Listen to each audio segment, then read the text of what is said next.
जुदाइज्म और ज़ायनिज्म, यहूदियत और सहूनियत, ये दोनों लफ्ज़ यहूदियों के साथ मंसूब हैं और अक्सर ये ख्याल किया जाता है कि ये दोनों लफ्ज़ एक ही हैं, जबकि हकीकत में ऐसा नहीं है। यहूदियों में और सहूनियों में क्या फ़र्क है, आज की वीडियो में जानेंगे। तो आइए आज की वीडियो शुरू करते हैं। अस्सलाम वालेकुम दोस्तों, तारीखदान अरसलान शाही एक नई वीडियो के साथ आपकी खिदमत में हाजिर है। दोस्तों, अगर मुख्तसर बात की जाए तो सहूनियत एक सियासी नजरिया है जो तकरीबन 125 साल पहले यूरोप में शुरू हुआ, और यहूदियत एक मजहब है जो कि तकरीबन 4000 साल पुराना है।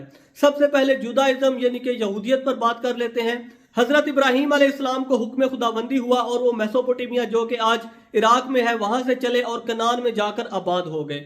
हजरत इब्राहीम अलैहिस्सलाम के पोते हजरत याकूब अलैहिस्सलाम का एक लकब इसराइल भी था और उनकी औलाद को बनी इसराइल कहा जाता था। हजरत याकूब अलैहिस्सलाम के 12 बेटे थे, जिनमें से सबसे ज्यादा मशहूर हजरत यूसुफ अलैहिस्सलाम है, जिनका जिक्र कुरान पाक में भी आया है। उसके अलावा उनके एक बेटे का नाम जुदा भी था, जिसे कि अरबी में यहूदा कहा जाता था। हजरत याकूब अलैहिस्सलाम की औलाद यानी कि बनी इसराइल बाद में जाकर मिस्र में आबाद हो गई, क्योंकि उनके एक भाई हजरत यूसुफ अलैहिस्सलाम पहले मिस्र में जाकर सेट हो चुके थे और वहां के बादशाह बन चुके थे। बाद में बनी इसराइल मिस्र में फराइन के गुलाम हो गए और फराइन मिस्र उन पर बहुत ज्यादा जुल्म किया करते थे। अल्लाह के एक नबी हजरत मूसा अलैहिस्सलाम जो कि बनी इसराइल में से ही थे, जैसा कि आपको मालूम है कि फिरौन ने बनी इसराइल के तमाम मेल जो बच्चे थे उनको कत्ल करने का हुक्म दे दिया था, जबकि हजरत मूसा अलैहिस्सलाम मौजज़ाना तौर पर बच गए थे। हजरत मूसा अलैहिस्सलाम बनी इसराइल को मिस्र से लेकर निकले और वापस कनान की तरफ आना शुरू हो गए। बनी इसराइल जब कनान में वापस आए, कनान आज फलस्तीन में है, जिनके उसका मौजूदा नाम अगर कहा जाए तो वो फलस्तीन है। बनी इसराइल जब कनान में वापस आए तो इन्होंने वहां पर अपनी वापस एक सल्तनत बना ली और इन्हें अल्लाह की जानिब से बहुत ज्यादा इनामात से भी नवाजा गया। इस सल्तनत का जो अरूज था वो हजरत दाऊद और हजरत सुलेमान अलैहिस्सलाम के ज़माने में इन्हें देखने को मिला, जबकि हजरत सुलेमान अलैहिस्सलाम ने वहां पर एक आलीशान इबादतगाह भी तामीर करवाई, जिससे कि हैकल सुलेमानी कहा जाता था। हजरत सुलेमान अलैहिस्सलाम के जाने के बाद ये रियासत 2 हिस्सों में बट गई। 10 बेटों की एक रियासत थी जिसे कि किंगडम ऑफ इसराइल कहा जाता था, यानी कि मुमलिकत इसराइल, और दूसरी जानिब 2 बेटों की अलग एक रियासत थी जिसे कि किंगडम ऑफ जुदा कहा जाता था, या यहूदा की सल्तनत कह लें उर्दू में। दूसरी सल्तनत में ज्यादा जो अक्सरियत थी वो यहूदा के बेटों की थी, और इन दोनों रियासतों का या इन दोनों सल्तनतों का एक बड़ा ही अहम शहर था ज़ायन, जिसे कि आज यरूशलेम कहा जाता है। 752 कबल मसीह में असीरियन एम्पायर, असीरी सल्तनत ने बनी इसराइल पर हमला किया और उन्होंने इसराइल की किंगडम जो कि यहूदा के बेटों के अलावा जो 10 बेटों की रियासत थी उस पर कब्जा कर लिया। अब पीछे सिर्फ जुदा या यहूदा की रियासत बची थी, और यही एक बहुत बड़ी वजह है कि आगे चलकर जुदा का नाम या यहूदा का नाम जो था वो इस मजहब की बुनियाद बन गया और यही उनकी पहचान भी बन गया। बाद में यहूदा की सल्तनत पर बाबल के लोगों ने कब्जा कर लिया और इन्हें वहां से भी दोबारा निकाल दिया गया। खैर, ये एक अलग टॉपिक है, इस पर फिर किसी दिन बात करेंगे। ये तो बात होगी जुदाइज्म की। अब बात करते हैं ज़ायनिज्म की। ज़ायन यरूशलेम शहर का पुराना नाम था। यरूशलेम यहूदियों के लिए बहुत ही ज्यादा मुकद्दस है क्योंकि वहां पर इनका किबला है। ज़ायनिज्म का आगाज 19वीं सदी के अवाखिर में यूरोप में हुआ, जब 1896 में ऑस्ट्रिया में पैदा होने वाले एक यहूदी थियोडोर हर्सल ने देर यूदनस्तात के नाम से एक किताबचा लिखा और उसमें उसने पहली बार एक यहूदी मुमलिकत के क़याम का नजरिया पेश किया।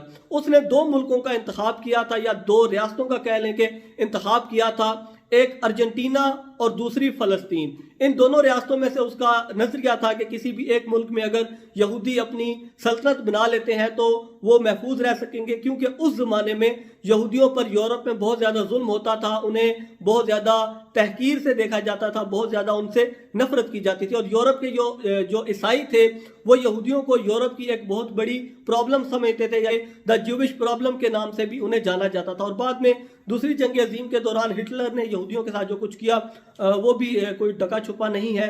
तो यूं थियोडोर हर्जल का ये नजरिया था कि अगर यहूदी अपनी एक रियासत बना लेते हैं और वहां मूव हो जाते हैं तो उन पर जो मजालिम है वो कम हो जाएंगे और वो अपनी एक शनाख्त के साथ रहना शुरू कर देंगे। 1897 में यानी कि 1896 में देर यूदनस्तात नामी उस किताबचे के शाया होने के अगले साल ही यूरोप में स्विट्जरलैंड के शहर बेसल में एक कॉन्फ्रेंस हुई, जिसे कि द फर्स्ट ज़ायनिस्ट कांग्रेस की मीटिंग भी कहा जाता है, और उसमें पहली बार यहूदियों के मुल्क के एक झंडे का नजरिया पेश किया गया। 1902 में थियोडोर हर्सल ने एक नावल लिखा जिसमें उसने ये नजरिया पेश किया कि एक ऐसा मुल्क हो जहां पर अरब मुसलमान और यहूदी इकट्ठे रह सके। उस नावल का नाम था द ऑल न्यू लैंड, यानी कि द ओल्ड न्यू लैंड। उस नावल में भी उसके नजरियात जो थे वो काफी लिबरल थे। थियोडोर हर्सल तो 1904 में मर गया, लेकिन उसका पेश किया गया ये नजरिया आगे चलता रहा और यहूदियों ने फ़लस्तीन में आबाद होना शुरू किया और बाद में उन्होंने फ़लस्तीनियों को बेघर भी करना शुरू कर दिया, उनकी ज़मीनों पर कब्जे करने शुरू कर दिए और उन्होंने फिर अपना एक अलग मुल्क वहाँ पर उसके मुल्क के क़याम का ऐलान कर दिया। थियोडोर हर्सल पर मैं वीडियोज़ बना चुका हूँ, मेरे चैनल पर मौजूद हैं, आप वो भी चेक कर सकते हैं। अक्सर आपको ये जुमला भी सुनने को मिलेगा कि तमाम सहूनी यहूदी हैं, जबकि ऐसा नहीं है।